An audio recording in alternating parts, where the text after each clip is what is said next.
The Forbidden Sector was not a place anyone wandered into by choice. The ancient radiation storms that howled across its reaches shredded hulls, bent sensors into gibberish, and whispered legends into the ears of the cautious. Civilizations older than humankind called it cursed space, a void where arrogance went to die. So when the patrols of the Zyri Commonwealth detected a vessel in the storm's heart, alarms rang in disbelief. Even their most hardened commanders muttered that the readouts had to be false. Yet the scans confirmed it, a living ship, battered but functioning, cutting through turbulence that should have tore it apart. And worse, its configuration matched no known galactic power. The angles were crude, the thrusters archaic. The vessel was unmistakably human. Inside the scarred hull of the Odyssey, Captain Reyes leaned against the command chair, watching sparks dance from an overtaxed console. He wore exhaustion like a second skin, but his grin was sharp enough to slice the tension.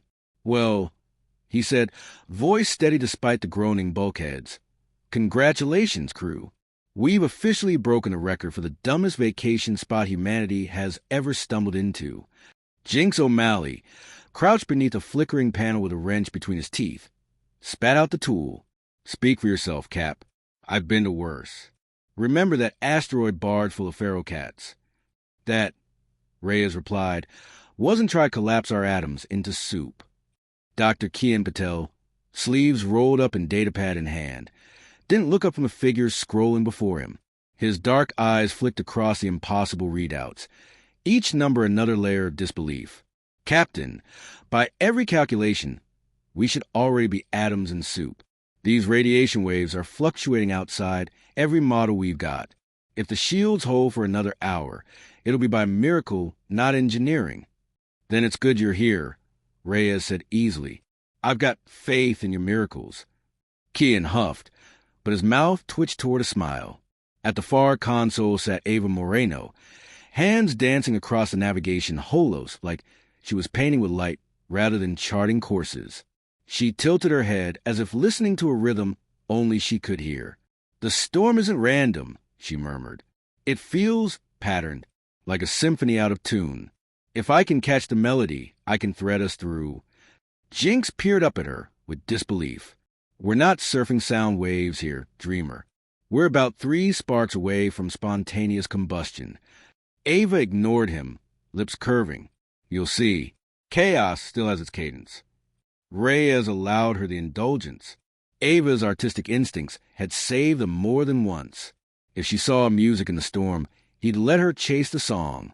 The ship shuddered under another blast of radiation. Bulkheads groaned. Lights flickered. Somewhere in the bowels of the Odyssey, a pipe burst with a hiss of steam, followed by Jinx's muttered curse. "Status." Reyes barked. Kian skimmed his pad. "Engines at 50%. Shields fluctuating at 30. Life support holding, barely. Then we're still flying." Reyes pushed himself upright. "That's all I need to hear." Outside, unseen but not unfelt, the Zyri fleet tracked the humans with growing unease. To them, survival here was heresy against physics. Their commanders whispered of ancient warnings, of vessels consumed for daring the void.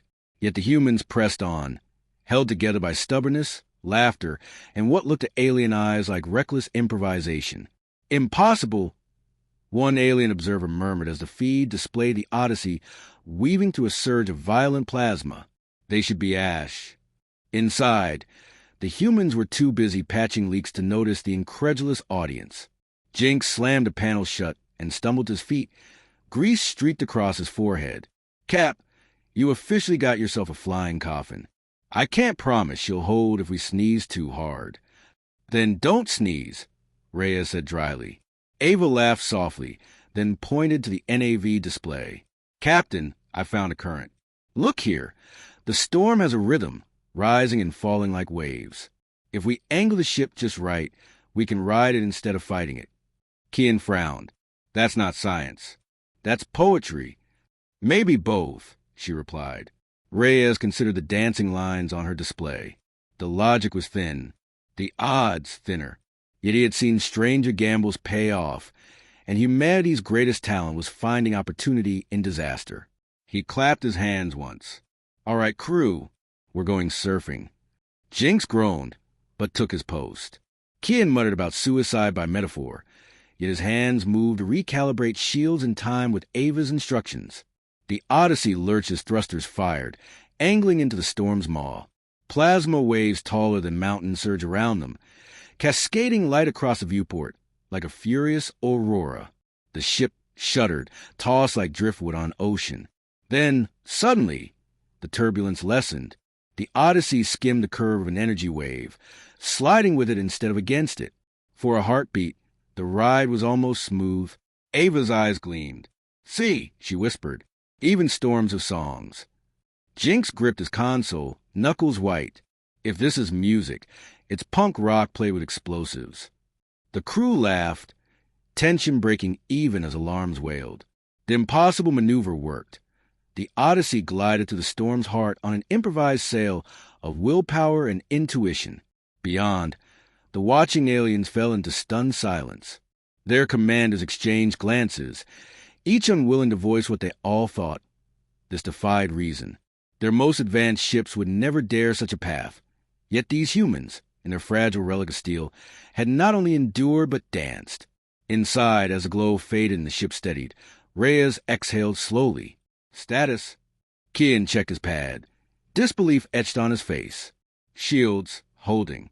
Engines stabilizing. Against every calculation, we're alive. Alive's good enough for me. Reyes sank back into his chair, exhaustion catching up. Yet his grin was unshaken. "Remember this, crew. When we get home, no one's going to believe a word of it." Ava leaned back, satisfied. Jinx muttered about retiring early.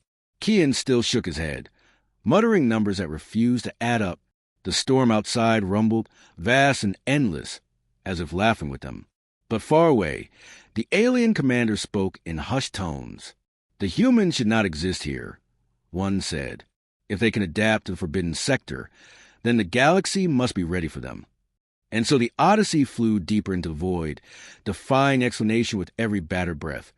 Its crew unaware that their reckless survival had already changed how the galaxy saw humanity. The forbidden sector did not forgive arrogance, and it did not tolerate witnesses. That was why the Karzal fleet arrived with the Predator's patience.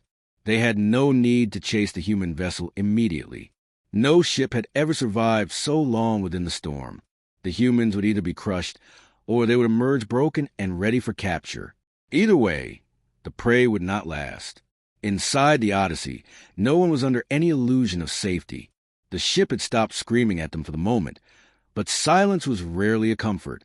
"Two things," Jinx O'Malley said, slamming a half-melted panel onto the deck with a clang.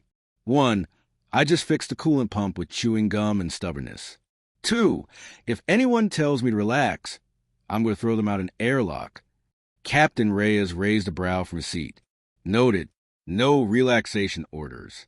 Good work on the pump, though. That's twice today you've kept us from spontaneous combustion." "I'm charging hazard pay," Jinx grumbled. Dr. Kian Patel didn't look up from the schematics flickering on his pad. "Hazard pay only matters if we make it home alive. At this rate, I'd settle for statistical improbability." "You're a joy to have around," Reyes said.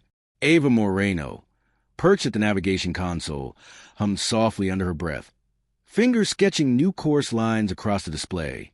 "The storm's rhythm is changing again," she said. "It's like the melody sped up. We need sharper turns, tighter synchrony." Reyes leaned forward. "Translate that into language our engineer can use." "She means," Kian sighed, "that the currents are intensifying. We'll need to push the thrusters harder or risk being torn apart." Reyes nodded. "Then we push harder. We didn't come all this way to be outdanced by a storm." The Odyssey shivered as if protesting the order, yet the crew moved in instinctive coordination, Kian recalibrating shield matrices with unorthodox shortcuts, Ava tracing new trajectories through chaos, Jinx jury-rigging components that had no right to function, and Reyes holding the pieces together with humor and sheer force of will. What none of them knew was that their improvisation was being observed with growing disbelief. The Karzal commander, a warlord bred for conquest, studied the human ship's flight with disdain. That vessel should not fly. Its technology is crude. Its crew is weak. And yet His mandibles clicked with irritation. They evade inevitability. The Carzo did not tolerate defiance. He ordered pursuit. The first barrage came without warning, a hail of plasma lances slicing into the storm, cutting brilliant arcs through the void. Contact! Kian shouted. Reyes slammed a fist on the armrest. Evasive! Ava! Thread us out of here. I'm trying, she snapped, her usual dreamlike tone sharpened by urgency. The storm's currents are shielding us, but only if we keep moving with them. Stop, and we're target practice. The Odyssey dove through sheets of radiation, each maneuver barely ahead of destruction. Alien plasma flared close enough to rattle the hull. Sparks flew from overhead conduits. Jinx bolted from his station and dumped a crate of scrap into the launch chute. Don't worry, Captain, he said, manic grin spreading. I just invented space glitter.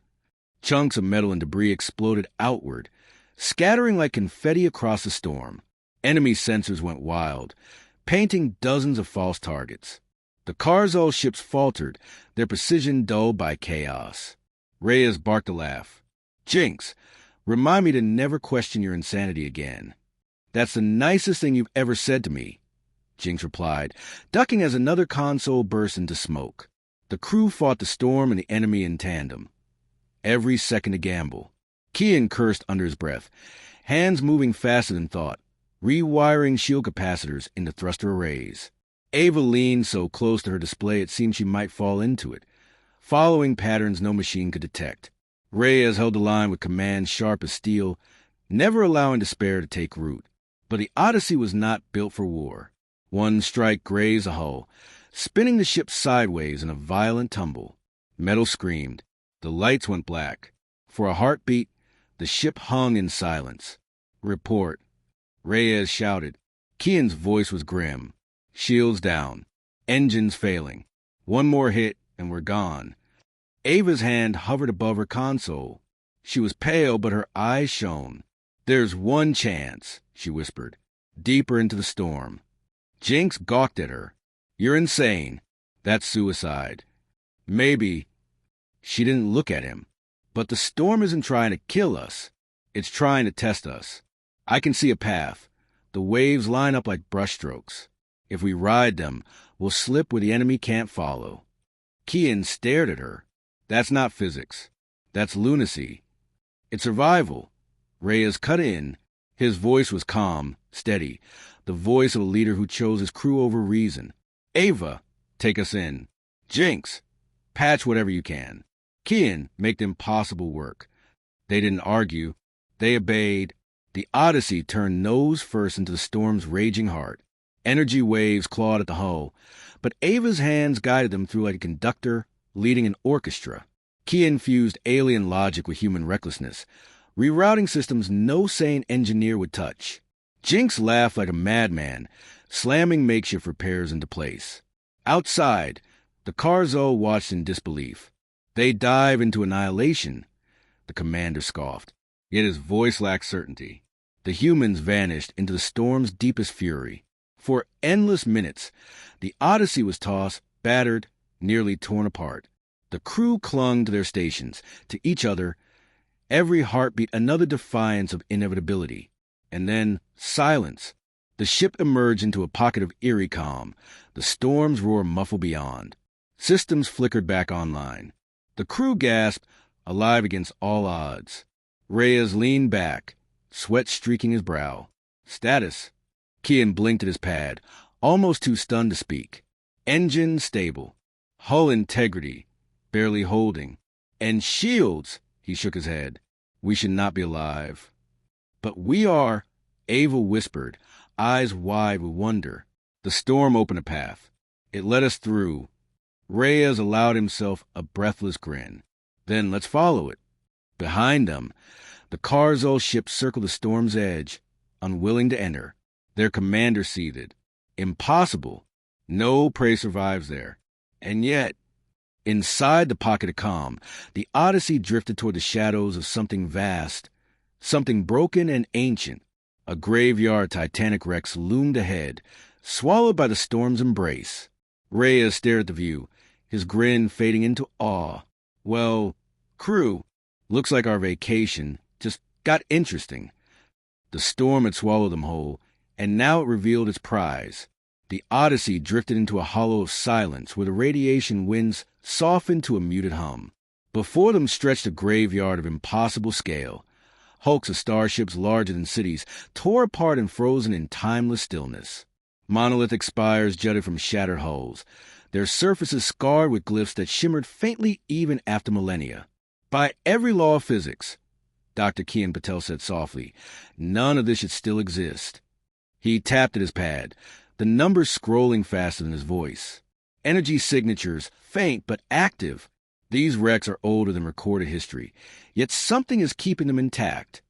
Ava Moreno leaned forward, her eyes wide with the same reverence she gave to galleries and symphonies.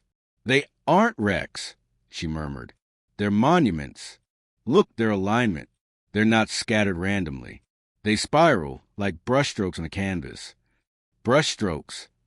Jinx O'Malley snorted, though his voice was quieter than usual, as if afraid to wake ghosts. All I see are grave markers big enough to squash us like a bug, and I say we turn tail before one of them decides to fall on us. Captain Reyes sat in silence, gaze locked on the looming structures. His usual humor was absent. At last he spoke. We came here by accident, but maybe there's a reason we survived when no one else could. These ships might hold the answers. Or the death traps, Jinx muttered. Kian nodded reluctantly. He's not wrong. We're reading energy surges that shouldn't exist. If even one of these relics wakes up, we won't survive a second. Reyes turned to him. And yet you're itching to get inside, aren't you? Kian hesitated, then admitted, yes. Whoever built these vessels had technology centuries beyond our own. If even fragments can be recovered. His voice trailed off with the weight of possibilities. Reyes looked at Ava next. Your read. She didn't take her eyes from the spiraling formation. Every storm has a song. This feels like its chorus, like we're standing in the center of meaning. If we leave now, we'll never know why the storm brought us here. Finally, he turned to Jinx. And you? I think, Jinx said, that this is the worst idea we've ever had, which, knowing us, means it's the only one we'll follow. Reyes grinned faintly, the humor returning in glimmers. Then it settled. We boarded the nearest wreck. The docking was rough, more scraping than landing, but the Odyssey clung stubbornly to the side of the colossal ship. The airlock hissed open to reveal a corridor of black metal, its walls etched with glowing symbols that pulsed faintly like embers refusing to die. They stepped inside together, Reyes leading, Kian scanning, Ava sketching the patterns with her eyes, Jinx trailing with his usual muttered complaints. Atmosphere stable, Kian said, disbelief plain. Artificial gravity still active. Systems here are running on something I can't quantify. It's not fusion, not antimatter. It's something new. Reyes brushed his hand along the wall, feeling the faint warmth beneath the metal. Whoever they were, they wanted this place to endure. Ava traced one of the glyphs. Her voice dropped. This isn't language the way we know it. It's closer to music. Chords made visible. The walls are singing. Great, Jinx muttered. Haunted space choir. Just what we needed. They moved deeper. The corridors widened into vast chambers lined with crystalline structures, each humming with an almost imperceptible resonance. The air vibrated faintly, as if the ship itself was breathing. Kian crouched beside one crystal, eyes darting. These are data cores, massive storage arrays. If I can interface, I might pull fragments of their history. Reyes kept watch, senses taut. Do it fast. This place feels awake. Ava wandered a few steps away, her gaze catching on a mural spanning an entire wall. Though faded, the image was unmistakable. Towering figures standing before a storm of light, their forms dissolving as they reached for it. They tried to master it, she whispered. The storm. They want to control it, to bend it. But look. She pointed to the final panel, where the figures lay shattered beneath waves of radiant fire. It destroyed them.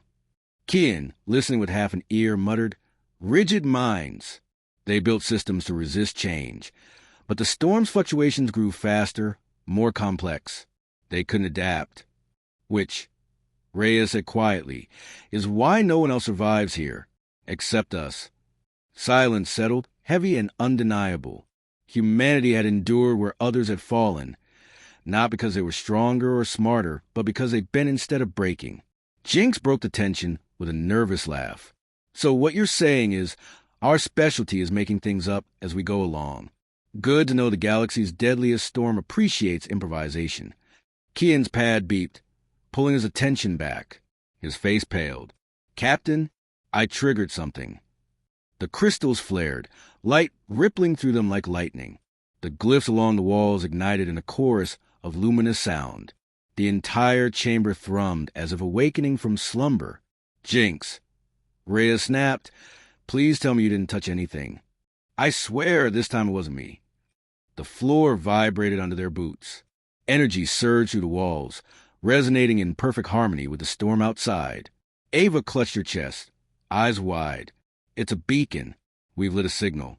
Rhea's expression hardened. Signal to what? The answer came in the distant groan of metal, in the thunder of systems older than empires awakening. Outside the wreck, lights rippled along its hull, bleeding into the storm, broadcasting into the void. On the Odyssey, alarms screamed as long-range sensors detected movement beyond the storm's veil. Dozens of ships, maybe hundreds, converging on their position. Reyes turned to his crew, his smile sharp despite the dread. Looks like we've rung the dinner bell. Time to see who's hungry. The wreck behind them pulsed with light, its ancient song echoing into the void. Beyond the storm's boundary, the Karzul fleet tightened its net, hundreds of warships forming a crescent of inevitability. Their commanders' mandibles clacked in triumph. The beacon had lured the prey out. Now there would be no escape. Inside the Odyssey, alarms wailed in discordant chorus. Panels sparked. Systems screamed under the strain of too much power forced through too many broken veins. Contacts everywhere, Dr. Kian Patel reported, eyes flicking across his readouts. We're outnumbered, outgunned, and, statistically speaking, already dead. Good thing statistics never met us, Captain Reyes said. His voice was calm, a blade cutting clean through fear. Options, people. Give me something impossible. Ava Moreno's fingers danced across the navigation hollow, tracing arcs that defied reason. The storm's currents are shifting again. We could ride them straight through the fleet, if we time it perfectly. That's suicide, Kian snapped. No, she countered, her gaze fierce. It's rhythm, and rhythm is survivable. Jinx O'Malley, smeared with grease and grinning like a lunatic, slammed a crate onto the deck. Or we could weaponize the storm. I rigged the salvage cores we pulled. If I vent them at the right frequency, we can turn the storm's radiation into a fireworks show that'll scramble every sensor within 1,000 clicks. Reyes' grin sharpened. Now we're talking. Kian pinched the bridge of his nose, already calculating. It's reckless. It's unstable. And it'll probably kill us. Probably isn't definitely, Reyes said. And that's all the odds I need. The Odyssey shuddered as the plan came alive. Jinx bolted to the corridors, jury-rigging charges with a cackling energy that bordered on unhinged. Kian bent alien salvage into cooperation, hands moving with the precision of desperation. Ava mapped the storm song into a path. So then it might as well have been imaginary. And Reyes bound them together, his command steady, his humor sharp enough to keep terror at bay. The first volley from the Karzul fleet seared through the storm's outer layers. Plasma bolts lit the void in blinding arcs. The Odyssey dove headlong into chaos. Engaging confetti protocol. Jinx shouted, slamming his hand down. The salvage cores burst outward in a scatter of glowing shards. Radiation waves caught them, magnified them, and turned the storm into a kaleidoscope of violent brilliance. Sensors across the enemy fleet shrieked in confusion, painting thousands of false echoes. They're blind, Kian said in disbelief. They can't track us. Then keep them guessing. Reyes ordered. Ava thread the needle. She guided the ship into the storm's heart, hands moving like a conductor shaping music from madness. The Odyssey danced across currents of plasma and radiation, rolling with chaos instead of resisting it. To the Karzul, the vessel moved like a phantom, vanishing from one wave and reappearing on another. Enemy ships fired wildly, their precision undone by improvisation. One cruiser strayed too far into the storm's edge and was torn apart in a wash of radiant fire. The commander roared in fury, his perfect trap unraveling under the pressure of unpredictability. Inside the Odyssey, the crew laughed through their fear. Sparks rained, bulkheads groaned, and every breath was borrowed. But laughter thrived all the same. "Cap," Jinx said between wheezing chuckles, "we just turned the galaxy's deadliest storm into our dance floor. Can we put that on the mission log?" "Only if we survive to file it," Reyes replied, grinning despite the strain. But survival was not guaranteed. The storm roared louder, energy surges spiking beyond Ava's predictions. The Odyssey trembled, caught between collapse and transcendence. Kian shouted over the chaos. "We're at critical. One more surge in the hull." "Not today." Reyes cut him off. "Hold it together, Doctor. Dreamer, give me the next step." Ava's hands blurred, tracing a final arc there, a resonance pocket forming between the waves. "If we hit it at the exact moment, the storm will slingshot us clear." "Exact moment?" Jinx asked, wide-eyed. "We're flying a tin can held together with spit. There's no exact in this equation." "Then make it exact," Reyes said. The ship screamed as they aligned. The Carzol fired everything they had, the void alight with fury. At the same instant, Ava shouted, "Now!" Reyes slammed the throttle forward. The Odyssey hurled into the resonance pocket. For a heartbeat, time fractured. The storm folding around them, waves converging in harmony instead of chaos. Energy surged to the hull, threatening to tear them apart, yet propelling them faster than light itself. Behind them, the wave collapsed, ripping through the Carzol fleet with cataclysmic force. Ships disintegrated in brilliant silence, their arrogance no match for chaos weaponized. And then silence. The Odyssey burst free of the storm into open space. Battered, scorched but alive. Systems flickered. Engines groaned. Yet the crew erupted into laughter, their triumph louder than the void. Kian slumped his chair, stunned. "By every law of probability, we shouldn't exist." "Good thing we never asked probability for permission," Reyes said. Ava leaned back, eyes still shining with the storm's rhythm. "We didn't just survive it. We played it." Jinx pounded the console with glee. "And we turned an entire war fleet into cosmic toast. Tell me humanity isn't special."